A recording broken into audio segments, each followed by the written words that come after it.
Hello and welcome to the Ginn Library book series. I'm Ellen McDonald, a librarian here at Ginn. With me today is Cindy Rubino, the library's director, and Anolfo Baez, who is our program coordinator. This is the forum where we get a chance to talk with faculty about their research, their writing, and the books they produce. And today we're delighted to be hosting Professor Amy Myers Jaffe, who will be talking about her book, Energy's Digital Future, Harnessing Innovation for American Resilience and National Security. Professor Jaffe is a research professor and the managing director of the Climate Policy Lab here at the Fletcher School. She also serves as the co-chair of the Women in Energy Steering Committee at Columbia University Center on Global Energy Policy. She's the author of many books, too numerous to itemize. She recently appeared before the U.S. House of Representatives Select Committee on the climate crisis and is a frequent guest on the Energy Gang podcast. If you look for her on C-SPAN, I noticed that there's quite a large archive of her expert commentary over the years. And most impressively, when I was doing some scheduling with my Lexington book group recently, I remembered that I had a Jaffe book talk today, and a friend in that group exclaimed, "Amy Myers Jaffe? She's a rock star," which doesn't happen frequently when my worlds collide that way. So with that accolade from the Western suburbs, I'm going to turn it over to Fletcher's lead climate guitarist, Professor Amy Myers Jaffe. Well, Ellen, thanks for that. And, kudos to your neighbor. If only I had the guitar and, that went with that. But in the energy world, yes, lots of water under that bridge. You will all be seeing me, I'm sure, in the papers and whatever, talking about the Ukraine, US/Russia/EU conflict and the energy implications of that. And I'll try to tie that in a little bit with my talk today from the book, because I think it's always more interesting to put it in today's context. So I'm going to share my screen, but let me just say that one of the things we've all been reading about and hearing about is how high energy prices are right now. And so I'm going to try to put a little context on that, because some people are blaming renewable energy, and I think that's probably inaccurate. So we're not having a crisis in Europe for energy supply because it wasn't windy for a week or two over the summer, though that could have been a temporary problem in Europe. And certainly I'm sure it was inconvenient at the time it happened, but the space in which the markets are going to adjust over time to the energy transition is a decadal process. And what we've experienced this year, in my opinion, is much more related to COVID. So I threw in a slide to start to talk to you a little bit about what happened to COVID, and then put that in a digital context for what it meant in the short term, and then what it meant in the long term. And Mika threw into the chat, there was a great op-ed today by Megan O'Sullivan and Jason Bordoff, good friends of mine and colleagues that I've written studies and articles with. And I'm going to start out with my first slides, because I'm going to show you why I disagree with what they wrote on some level, right? So let me go to slideshow. And then I'm going to give you a crash course in energy economics. So the couple of students from my class, you can stop listening for 2 minutes. So we have these two terms we use in energy economics. One is energy intensity, which is how much energy does it take us to generate a unit of GDP. So in layman's term is just, when I turn on my computer or I go to work in the factory, and how much energy do I use to make a widget. When I get in my car, how much oil does it take me to go a mile, right? Those are all measures of energy intensity, not to be confused with energy efficiency, which is just when I design a machine, how much energy does it use as a specific machine? So when I'm talking about intensity, I'm talking about across the whole economy, everything we do, and how much energy does it take? So why is that? Hold on, I went back too far. Why is that important? Oh, I guess I don't have an extra slide. Why is that important for what Jason and Megan wrote? It's important because they're talking about how it doesn't matter if we're going to use less oil because, my wrong slide deck came up. My slides did, all right. Anyway, I'll talk from these slides. Unfortunately, I had a better slide deck and it didn't save.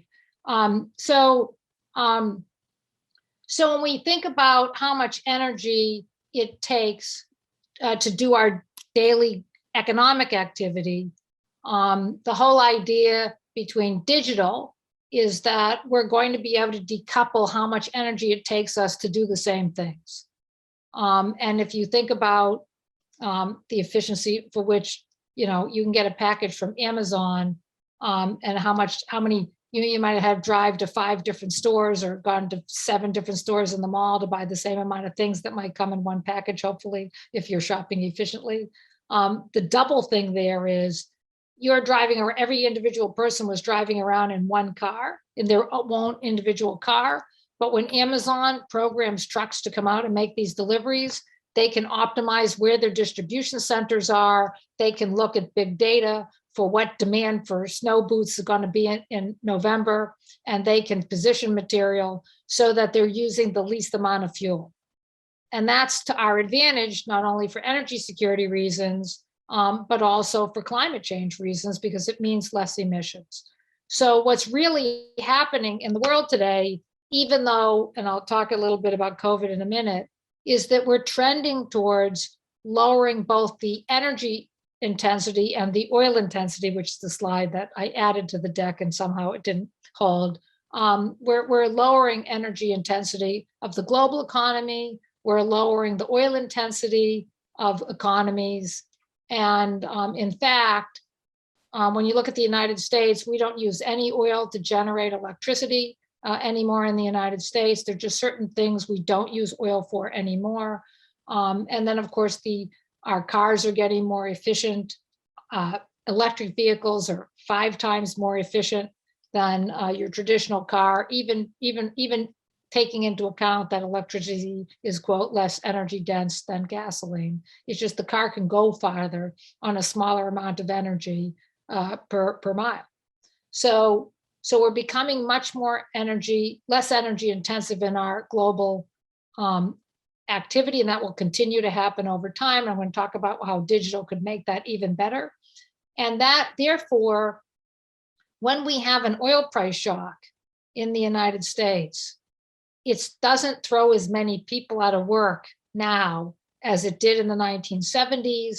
It doesn't hit our pocketbook as badly, and it still feels bad, but it's actually not as debilitating as it was in the 1970s because we're much less oil intensive.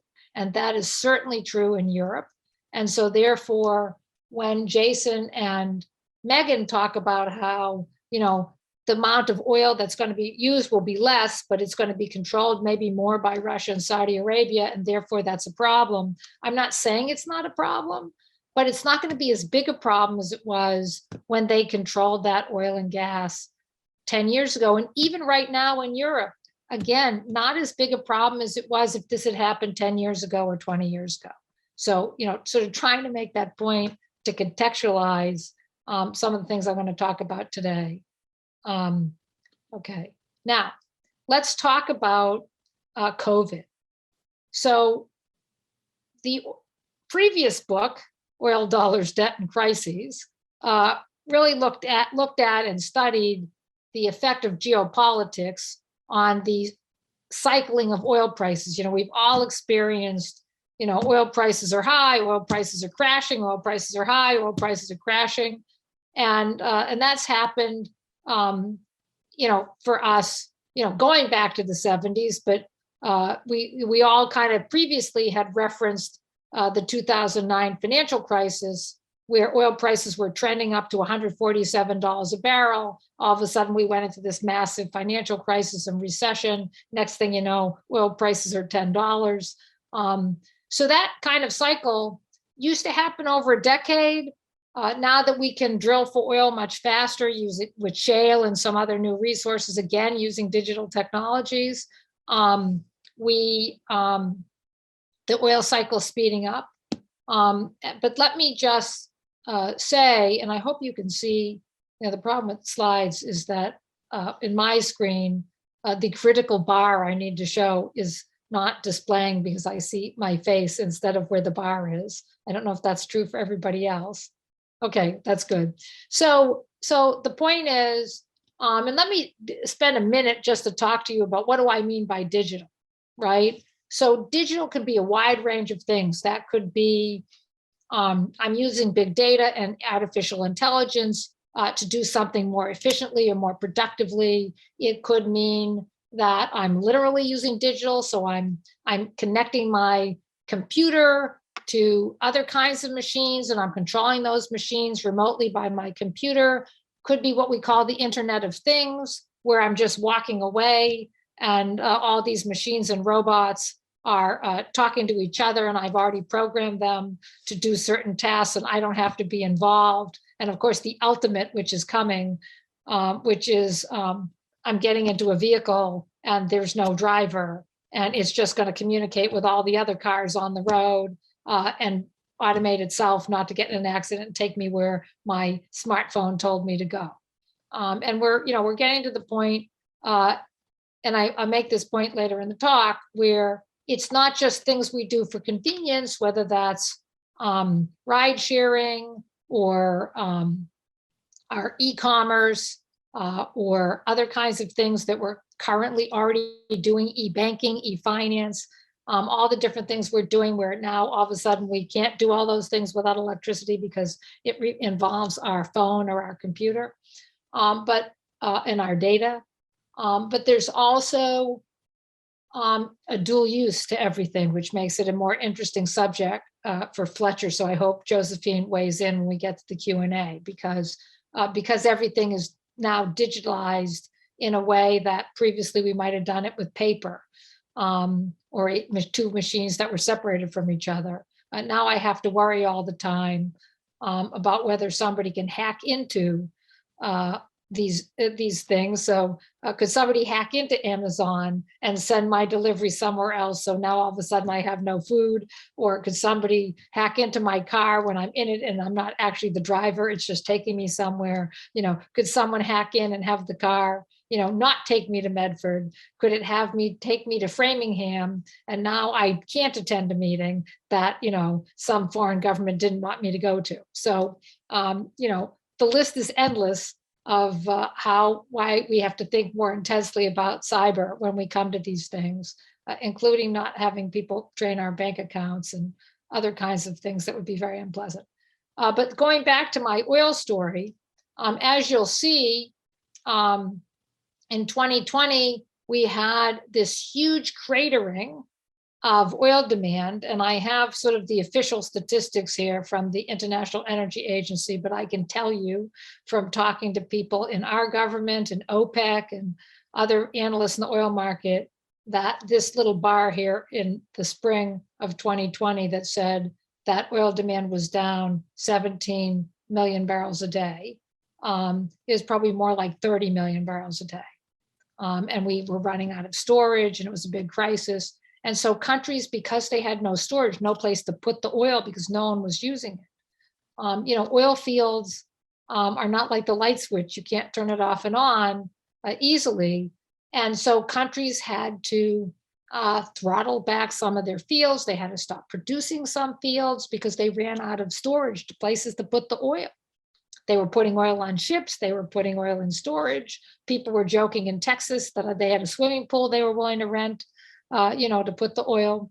So all of that meant that people stopped drilling. And then, of course, well, not of course, because I'm trying to explain something that people don't seem to understand when they're analyzing high prices in Europe and other things, then all of a sudden we were vaccinated and people were able to at least hopefully go back to normal, and hopefully we'll get back there again. And so people were moving around. And then all of a sudden, all that energy use came back, and it came back not gradually, it came back, instantaneously when the travel bans were eased and people started realizing that they could do more than go to the grocery store.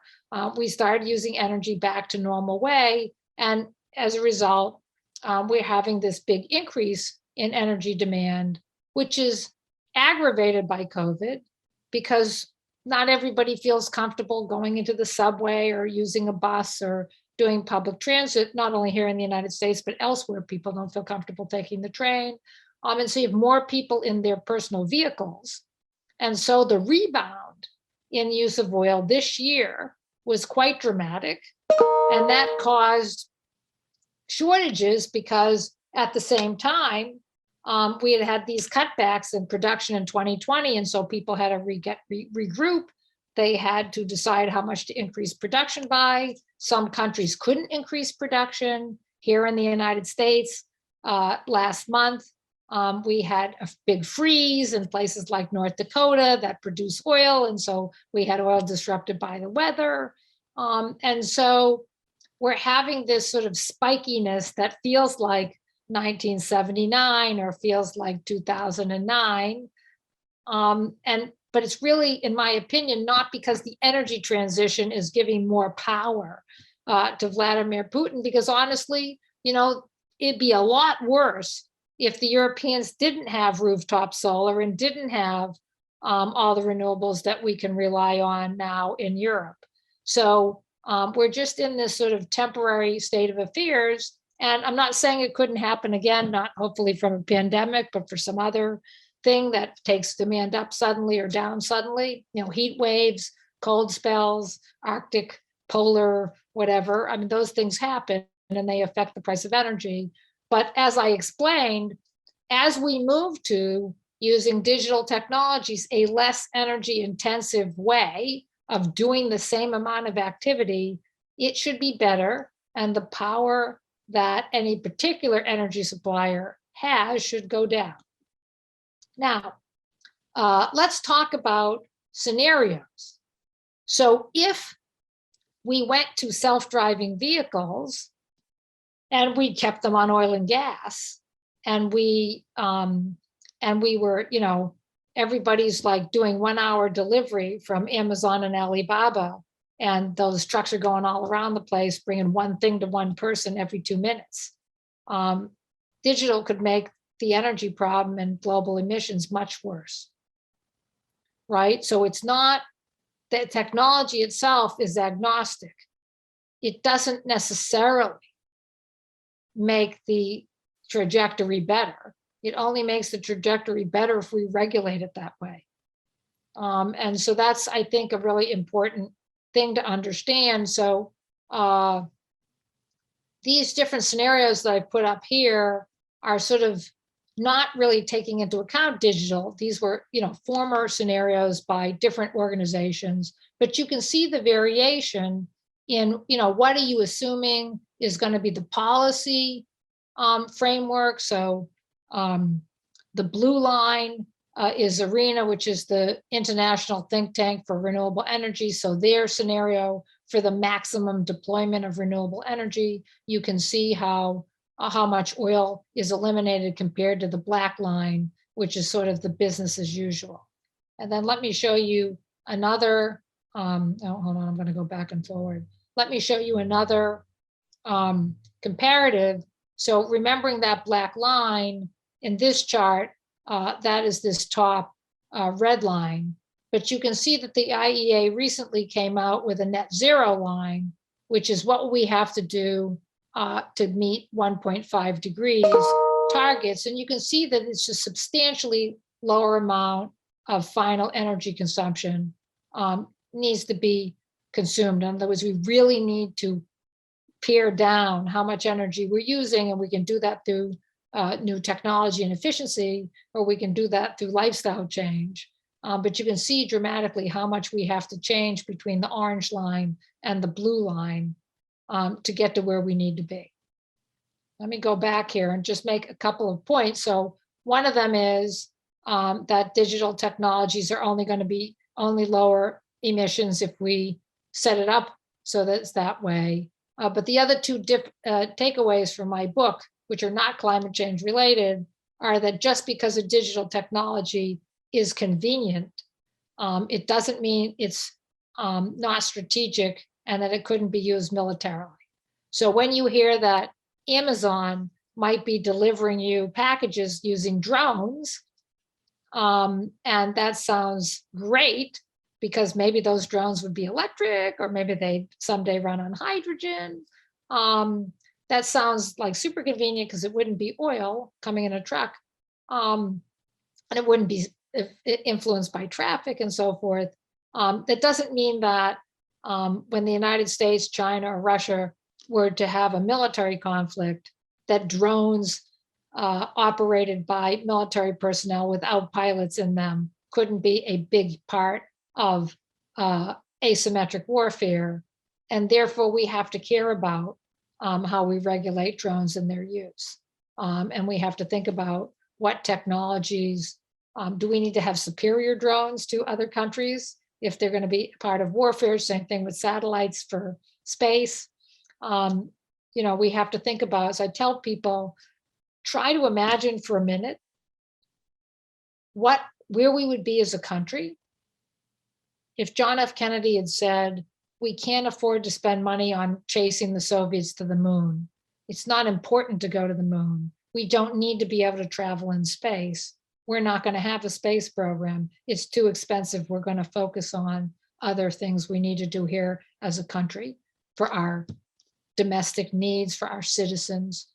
And if we had done that, and now you have what we have now, which is basically the militarization of space, right? We have all these satellites that one needs to do to conduct surveillance and to conduct weather prediction and to conduct military operations. Imagine if the United States had no satellite capability, or we were 20 years behind Russia and China in satellite capability. That would be a big problem for national security. I tell people, people don't really remember this. You're all busy, looking at your smartphone while I'm talking. And you might be checking GPS for how long it's going to take you to drive somewhere else after the meeting. So let me just say that we developed GPS scientifically to track the Sputnik satellite as it was circumventing the globe, because we need to know where it was, and we need to have that capability in case the Soviets would use something like that as a weapon to attack the United States. So that is how we all have GPS. So when people tell me that we can't afford to spend funds on public funds on technologies to solve climate change, I wrinkle my face because, honestly, all the technologies that I can talk about today in the Q&A are technologies that both would reduce emissions and would assist the United States in its national security. And it's imperative for both reasons. It's not just the one reason or the other. It's important for both reasons.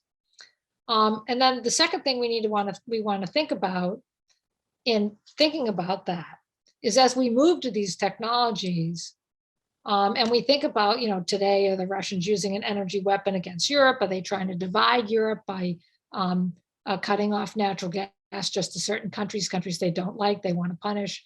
And you think about how much more difficult that makes NATO's ability to act in unison on the Ukraine.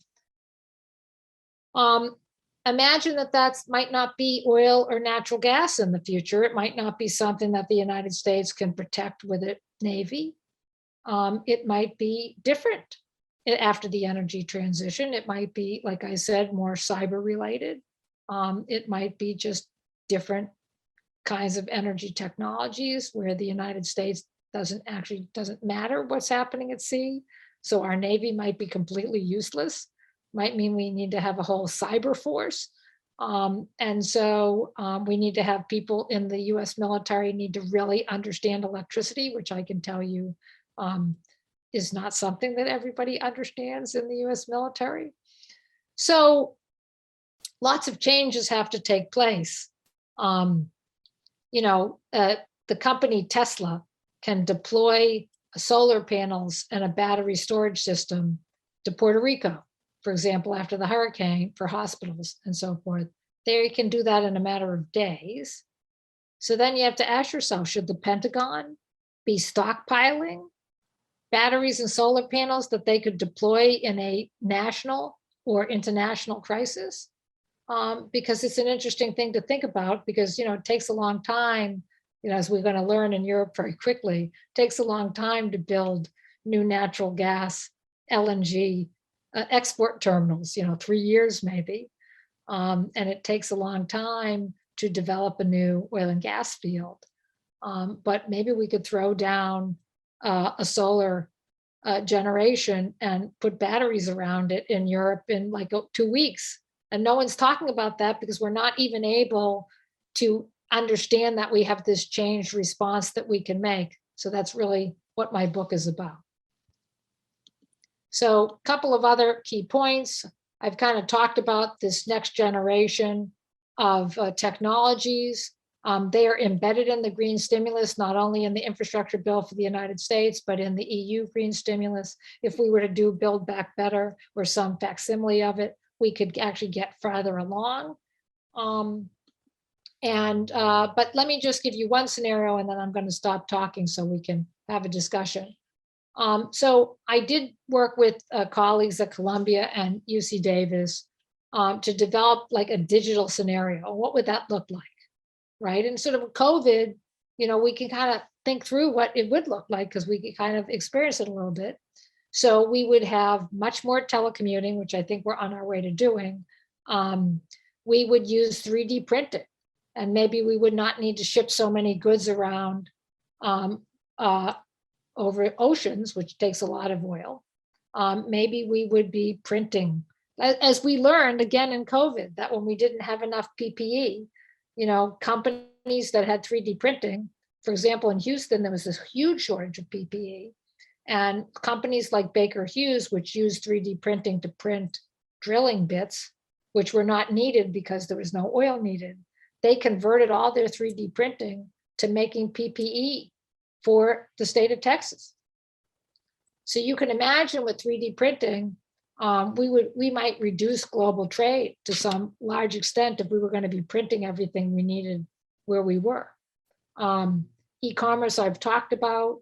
Obviously, we wouldn't have as much business travel. We're going to see the drop in battery costs. We're going to see the drop, like we saw the drop in solar. I think we're going to start to see a dramatic drop in the cost of turning renewable energy into hydrogen to use as a storage device, a storage of seasonal storage, increased use of hydrogen and sophisticated biofuels. So all these things are coming. So we threw all that into a computer to see if we could show you how much that would mean in terms of lower oil use over time. We only went out to 2030, so obviously the farther out you go, the bigger the impact. But this light blue line is the comparison for the digital scenario. And just to go take you to the next slide to make it a little easier to see, just doing all these digital things, which we're not doing, but we could do on purpose, would take out 8.5 million barrels a day of oil use and the comparable emissions between now and 2030. So it's a lot of oil that could be eliminated that way. And of course, if we did it purposefully over time, it could be bigger. So that's the potential. Will electricity be the new oil? Projections are, if we're going to go to decarbonization, we're going to move to maybe 50% of the energy system globally is going to be electric as opposed to liquid fuels. And therefore, we have to think about whether cyber is going to be the new currency of state power, and even thinking about, what did Putin do? I shouldn't say Putin. What did Belarus security services do to Ukraine to scare them? They they sent this digital message over every computer screen in the Ukraine that warned them they should be afraid about war. I mean, think of the difference between the power of that compared to throwing leaflets down in World War II. Right? You're doing your work, this thing pops up on your screen. Imagine if then a minute later it erased everything you were doing, or drained your bank account, or cut off your account where you order food. I mean, it's pretty destabilizing. We don't have good rules yet for how we're going to manage cyber conflict. And one of the things that makes having a traditional conflict, like in the Donbass region of Ukraine, much more complicated is we have to concern ourselves with how far afield would the cyber attack be? Would it be gray? Would we have trouble responding? And so just to contextualize, there was a big kerfluffle last week because when President Biden was putting down his red lines about the Ukraine conflict, he mentioned something about Donbass and made it sound like he was saying that the Russians could invade Donbass and that could be complicated. But he wasn't actually saying that. What he was saying was that the nature of the war in Donbass, meaning that there could be something gray, like a cyber attack or whatever, would require the United States to have a proportional response. That was different than his red line for an invasion. So again, even the president today had difficulty communicating and conveying to the public the difficulty between these gray area cyber or other kinds of digital problems versus the traditional I'm rolling tanks somewhere. So we're kind of in that world, but we're not quite in that world. So like I said, read the book so you understand what that world is, and same thing with Josephine's book. And then the question is, what should we be doing? Should we be trading more in electricity? Like in Europe, maybe it needs to do that even more. Should Europe be thinking strategically about where it places storage assets? Should we have more surplus power generation than we do today? Because if something goes wrong, we need to be able to back it up. So I do think there's a lot of policy questions that go beyond the climate change part that have to do with the national security part that we have not tackled yet. And with that, I will stop